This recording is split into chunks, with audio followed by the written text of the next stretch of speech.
Welcome back. You're live with Expresso. Thank you so much for tuning in. Now, yesterday in Pietermaritzburg, esteemed dignitaries gathered to commemorate the 125th year anniversary of an iconic night when Mohandas Mahatma Gandhi, on the cusp of becoming a renowned visionary practitioner of peace, was evicted from a first-class compartment on a train bound for Pretoria on the 7th of June in 1893.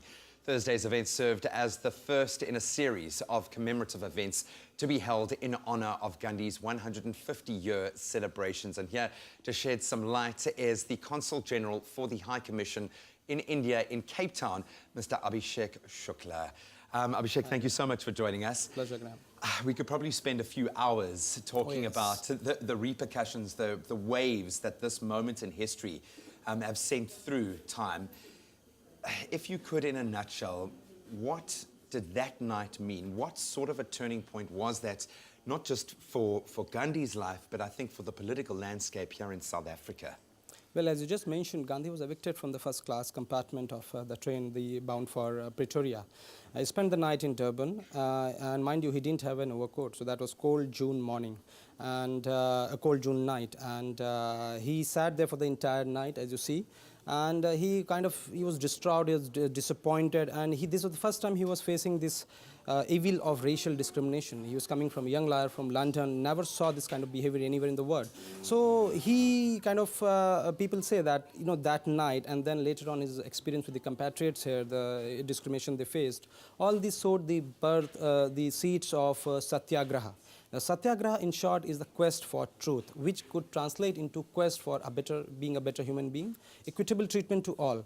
And in terms of the impact on South African politics, well, Gandhi later on, he spent around 21 years here in South Africa, continuing his struggle against the racial discrimination.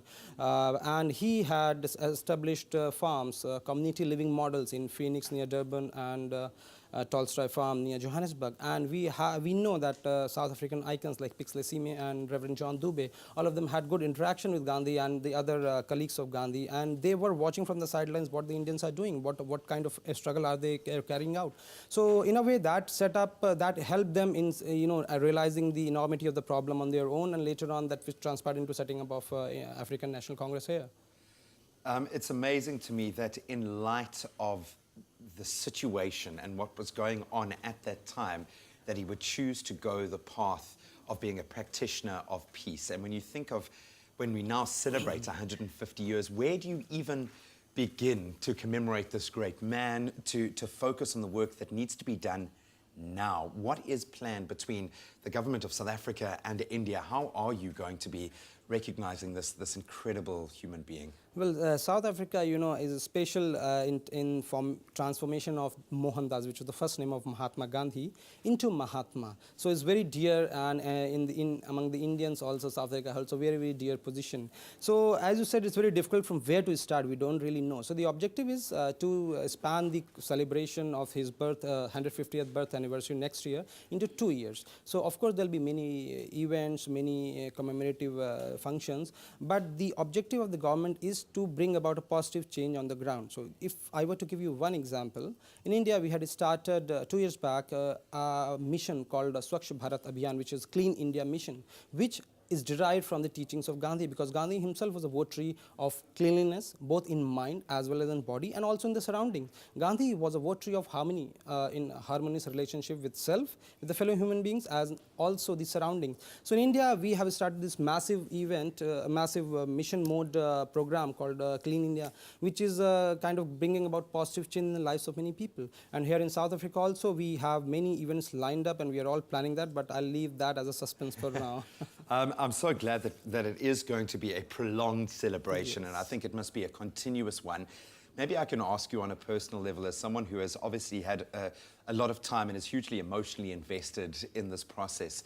We know that Gandhi was also human, and that as much as he's created this lofty ideal of where we can all get to one day, I think he was the first to admit that it is a daily struggle. What lessons have you learnt personally, and what lessons do you think that this campaign will bring to bear? What can we all take out of this? Well, it's a very, very important question. Look, Gandhi said, when people ask, what is the message you want to convey? He said, my life is my message. Read about my life and learn from it. Another very important point which he said that, in this world there is sufficient for everybody's need, but not for greed. Now this is one remark which we have to learn a great deal.